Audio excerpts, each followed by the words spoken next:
Bienvenue à toutes, bienvenue à tous. Ravi de vous retrouver pour un nouveau rendez-vous de Mélodie de ma vie. Alors aujourd'hui, à Mélodie de ma vie, avec quelqu'un qui nous fait l'honneur de venir. Il a un emploi du temps extrêmement chargé.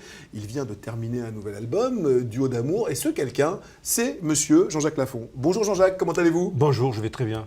Alors ça y est, C'est toujours très bien quand je vous vois. C'est très gentil. Vraiment. Vous venez de sortir de studio, la galette est encore toute chaude. Duo, Oui. Duo d'amour, c'est votre nouvel album. Vous revisitez certains de vos succès, certains de succès que vous vous êtes appropriés, Exactement. comme Le Premier Pape, par exemple. Pourquoi cet album? Parce que j'avais envie de me renouveler, quand même d'avoir des sons qui me conviennent, qui soient d'actualité. Et pourquoi des duos? Parce que c'est plus sympa de partager quelque chose. À deux, c'est mieux, quoi. Ouais, puis c'est moins fatigant. C'est ça. Surtout, c'est moins fatigant. C'est ça, le partisan du moindre effort. Et Tiens. puis, c'est que des gens que j'aime, donc sur scène, lorsqu'on a la chance de se croiser sur scène, on s'amuse sur scène. Et on partage cette joie avec les gens. Alors, c'est pas quelque chose de très guindé, toujours. Aujourd'hui, on va partager la joie de vous avoir avec nos téléspectateurs. Et surtout, pour mieux vous connaître, le principe de Mélodie de ma vie, c'est justement qu'un artiste se raconte au travers des artistes et des chansons qui lui ont donné envie de devenir ce qu'il est et ce qu'il est devenu. Alors, Jean-Jacques, on sait beaucoup de choses de vous et finalement, on sait très très peu de choses de vous. Vous êtes plutôt quelqu'un d'extrêmement secret. On vous a beaucoup, enfin, la France entière vous a découvert dans les années 80 avec une chanson qui s'appelle Le Géant de papier, et puis il y a eu d'autres succès qui ont suivi. Mais c'est vrai que vous avez toujours été extrêmement secret. Si on peut percer un petit peu ce secret aujourd'hui, eh ben, j'en serais super content. Allons-y. Alors, ce qu'on sait de vous, vous êtes natif de la belle ville rose, Oui, et Toulouse. comme un certain Claude Nougaro. Toulouse que vous avez aussi chanté. On parle toujours du Toulouse de C'est vrai. Nougaro, mais Mourir à Toulouse, c'est une chanson de vous qui est magnifique aussi. D'ailleurs, Claude, il n'aimait pas cette chanson. Nougaro, il n'aimait pas cette chanson. Il disait que c'est une petite chanson. Sympa. Ouais. Mais bon, c'est pas grave. Hein. Ça a dû vous faire plaisir. La sienne, c'est vrai qu'elle est magnifique, ici hyper bien orchestrée. Et cette chanson s'appelle. J'ai eu beaucoup de difficultés à la passer en radio parce que le titre, vous voulez l'histoire de la chanson, je peux vous la raconter. C'est Mourir à C'était Toulouse. Mourir à Toulouse. Donc ça a été pris comme une chanson de mort, tout ça, alors que pas du tout. C'était quand j'aurais fait le tour de la terre, que j'aurais aimé toutes les filles à aimer. Elle est magnifique, Donc, cette chanson. J'en ai conclu que j'étais immortel. Vous l'êtes un J'irai petit peu. mourir à Toulouse. Voilà. Alors, à quoi ressemblait votre enfance à Toulouse? Moi, j'ai eu l'occasion de croiser, de vous voir en famille une fois. J'ai l'impression que vous étiez un petit peu un enfant gâté quand même. Tout à fait. Je le revendique. J'ai eu la chance d'avoir une famille unie, des parents qui m'aimaient, que j'ai grâce à Dieu toujours avec moi, Que vous aimez beaucoup. que j'aime beaucoup, on échange beaucoup, que vous connaissez aussi d'ailleurs. Que j'ai le bonheur de Voilà. croiser. Et donc, c'est pour ça que je parlais Donc d'enfant gâté. enfance gâtée, pourrie, enfance heureuse, mais quand même responsable de... Je voulais m'assumer tout seul. Hein. Je ne suis pas quelqu'un qui profitait des avantages. Et à Toulouse, vous écoutiez quoi, gamin? Alors, à l'époque, on avait cette chance, à mon époque, de ne pas être submergé de chanteurs. Il y avait 4, 5, 6, pas plus. Hein. Donc, le plus grand, et pour moi, aujourd'hui, ça reste le plus grand, par exemple, Claude François. Ah, ça, c'était votre c'est- disque de chevet, gamin.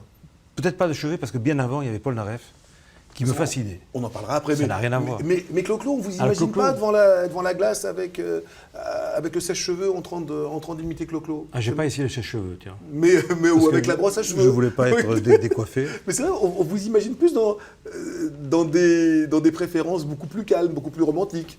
Ouais, mais Claude François, c'était très, très romantique. Ah, vous trouvez, vous? Oui. Et puis, moi, j'étais fasciné par le personnage. Et vous aviez quel âge lorsque vous écoutiez Belle. tiens, Dizaine d'années. Une Mais dizaine J'ai écouté beaucoup plus tard que ça. Vous vous souvenez de la première fois où vous avez écouté une chanson de Claude François? Vous avez un souvenir précis par rapport à ça? Oui, alors c'est très précis, en fait, je vais vous dire comment je l'ai découvert.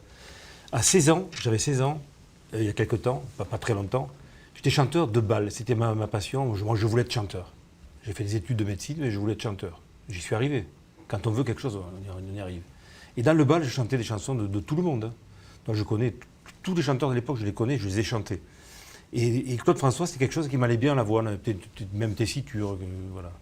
Et après, on apprend à aimer la personne, les chansons. Et quand après vous êtes le devenu système. professionnel et que vous vous êtes un peu plus attardé sur ce que représentait Claude François, qu'est-ce qui vous a fasciné chez ce personnage? La précision, tout ce qui est méticuleux, précis, il n'y avait rien de... Pour moi, ça me paraissait quelque chose où rien n'était laissé au hasard. C'est un peu vous, ça? C'est un peu aussi moi. C'est un peu moi. Différemment, mais c'est un peu moi. Moi, j'aime bien les choses bien faites, Vous êtes précises. extrêmement comme ça, pointilleux Ouais, dans très vos enregistrements, dans vos arrangements.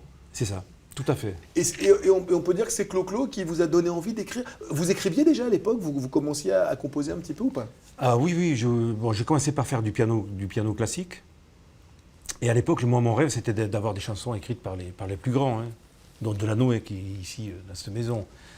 Oui, je rappelle que nous sommes à la SACEM. Ouais, c'est ça. Donc, votre maison, c'était leur fief, ma la maison. Société des auteurs, compositeurs, éditeurs de musique, dont Jean-Jacques Lafont est un Voilà. éminent sociétaire définitif. C'est ça, bien sûr. Donc il y avait tous les plus grands, Bourter, tous les plus grands qu'on a eu. Et vous vouliez au départ que ce soit les autres qui vous écrivent des chansons? Oui, parce que je n'étais pas sûr de moi, peut-être. Alors comme ils ne vous ont pas voulu, j'étais obligé d'écrire mes propres chansons, et puis voilà, c'est passé. J'étais compositeur malgré moi. Jean-Jacques, vous nous avez parlé de votre enfance, un petit garçon extrêmement aimé par ses parents. L'adolescence, ça ressemblait à quoi? On ne vous imagine pas rebelle avec des blousons de cuir et des chaînes de vélo? Non, parce que comme j'étais très sage, très doux, je faisais des choses en douce. C'est ça, Voilà. D'accord. Mais quand même, c'est...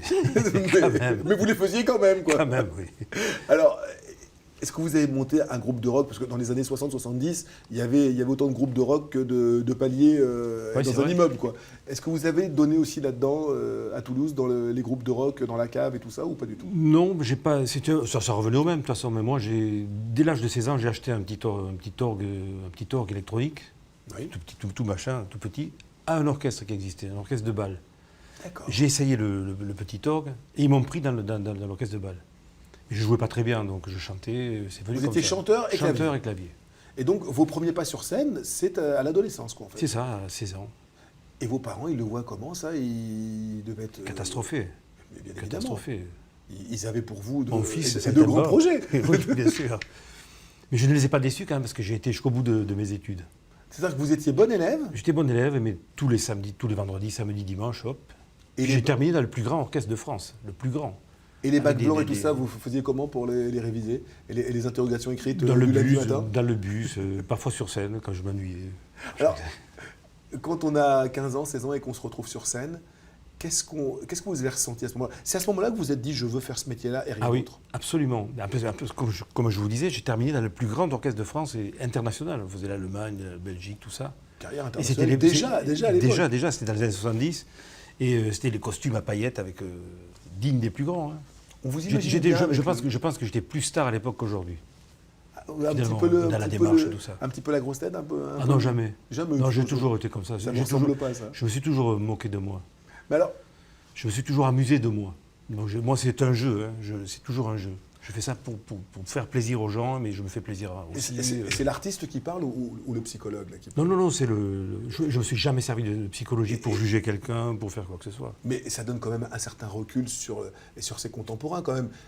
Et Jean-Jacques Lafont, je ne sais pas si tu en sais, il est diplômé, il est psychologue clinicien. Oui, C'est-à-dire donc que ça veut dire que je m'occupais que des cas Non, mais pathologiques. ça doit quand même aider à avoir un certain recul sur les choses importantes ou pas dans la vie, quoi. Ça peut. Arriver à trier entre le bon grain et l'ivraie, quoi. Je veux dire, ça... C'est vrai.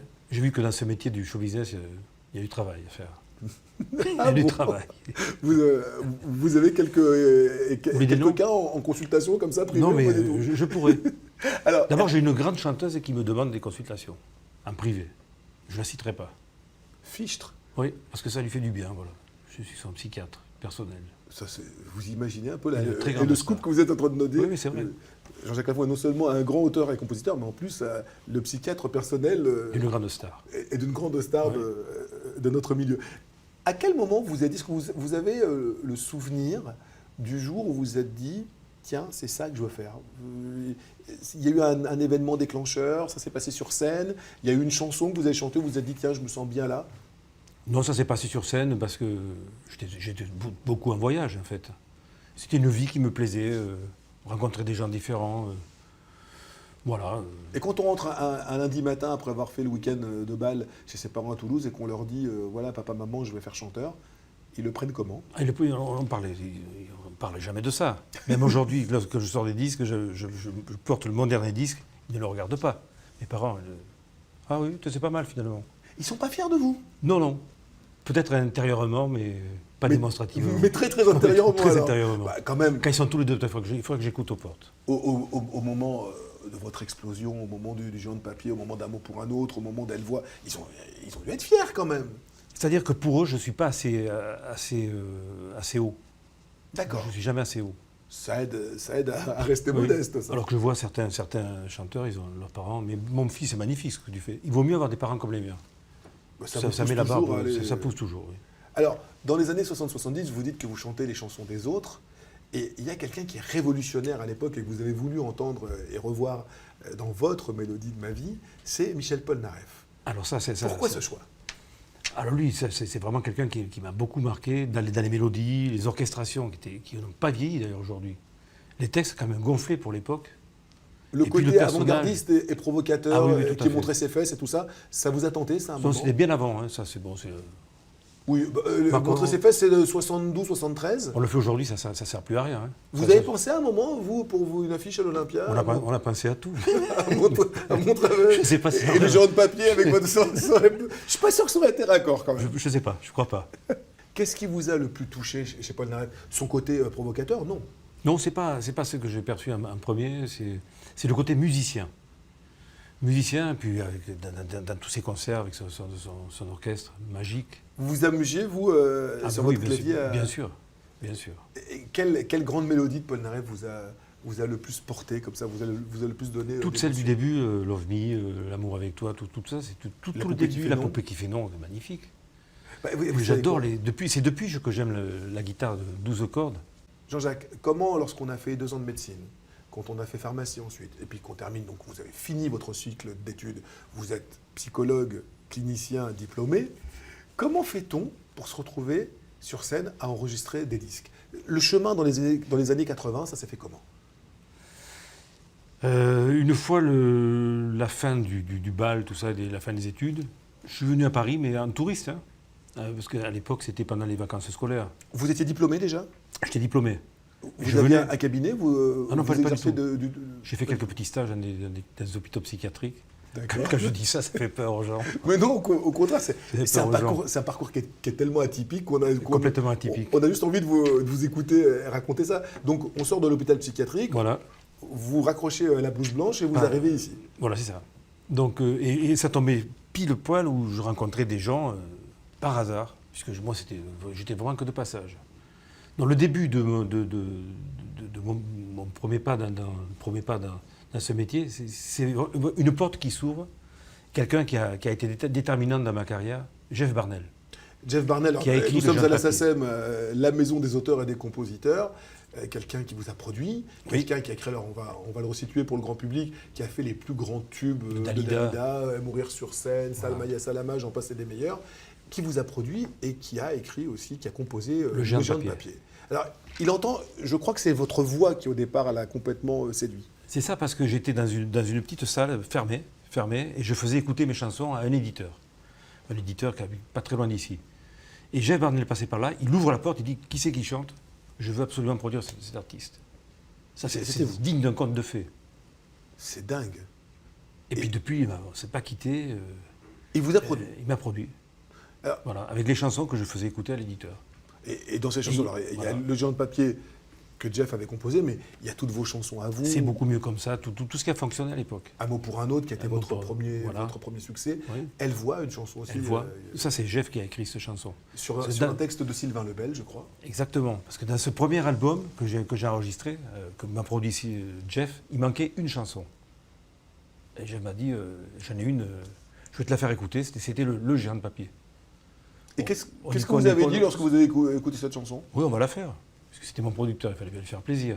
Mais vous n'aviez pas été plus non, pas plus que ça. Je n'avais même pas fait attention au texte, j'ai chanté ça comme ça. Ça vous avait pas...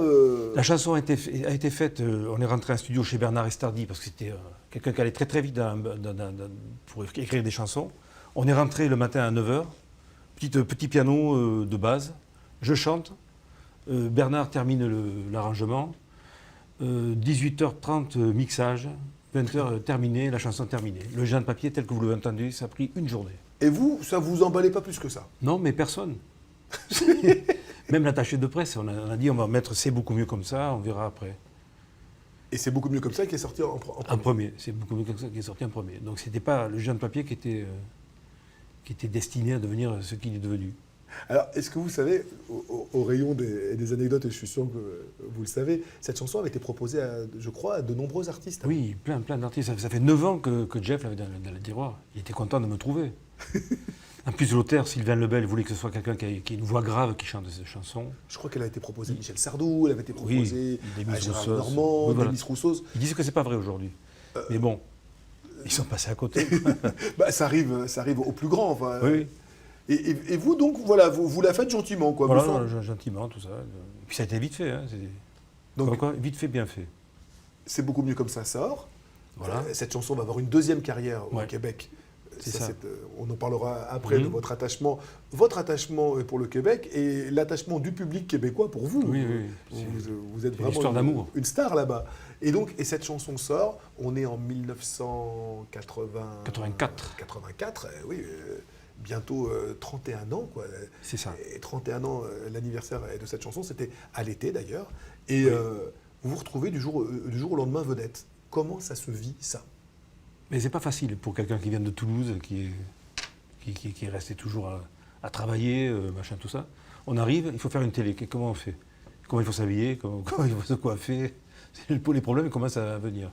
Puis on n'a que des critiques autour. Donc, et vous arrivez toujours à garder ce second degré, moi que j'adore chez vous, mais cette espèce de deuxième degré tout le temps, vous l'avez toujours gardé, même au moment où le succès était le plus pesant, le plus... Je l'avais, mais un jour j'ai fait une émission de radio, j'ai dit des conneries, comme je dis, c'est ce qui me caractérise. On ne dirait pas, mais c'est ma nature profonde. Et aujourd'hui, Jeff Barnell, votre producteur, il a dû adorer ça. Il n'aimait pas trop. Vous avez dit des conneries. Et donc j'ai fait une grosse bourde un jour en radio. J'ai été interdit d'une radio pour une plaisanterie. D'accord. Mais voilà. Est-ce que ça... Donc depuis, calme. Est-ce que ça vous ennuyait de voir que c'était une chanson, la seule chanson que vous n'aviez pas composée dans cet album qui marchait du feu de Dieu en premier? Est-ce que ça vous a ennuyé, ça, ou non, vous en acceptiez l'augure avec détachement? En riant, j'acceptais. Parce que je me suis dit, peut-être que je ne suis pas un bon compositeur. La seule chanson qui marche, ce n'est pas la mienne. Il y a beaucoup de vos chansons qui ont fait le tour du monde depuis là. Donc bon, c'était pas le propos. Mais ce rôle de romantique, on va pas en faire mystère, on a la chance de se connaître un petit peu. Vous êtes quelqu'un de très drôle, qui a énormément d'humour, énormément de recul sur lui-même. Oui. Vous retrouvez dans ce rôle de romantique, avec le brushing et tout ça, ça vous a pas un peu pesé à l'époque? Non, mais à l'époque, j'étais réellement comme ça. J'avais deux personnalités. Dr Jekyll et Mr Hyde. Exactement, c'est tout à fait ça. Mais là, dans mon rôle, je ne pouvais chanter que des chansons. J'étais dans le spleen, tout ça. J'étais très mélancolique. Et avec cette voix que beaucoup de critiques comparaient, et c'était un compliment, à celle du regretté Richard Anthony. On disait que vous aviez un timbre absolument exceptionnel. D'ailleurs, même Richard, que j'ai eu la chance de connaître sur la tournée, m'a dit je suis très content de te connaître. Et cette chanson, quand j'ai entendu Les gens de papier, j'étais fou, je voulais la chanter moi. J'en aurais fait un méga tube, mais tu l'as fait, je suis très heureux pour toi. Donc. Richard m'a dit qu'il était fan de cette chanson et de ma voix. Et il m'a dit, c'est vrai qu'on a un peu la même timbre. Merci d'avoir pris le temps de venir. Avec plaisir. J'espère qu'on vous connaît un petit peu mieux maintenant. Merci suite beaucoup. à ce rendez-vous. Et on vous souhaite bonne chance pour Duo d'amour et confidence et pour toutes les aventures que vous avez encore envie de mener. Merci beaucoup. Merci à vous, Jean-Jacques. Merci. À bientôt pour un prochain rendez-vous de Mélodie de ma vie. Bye bye.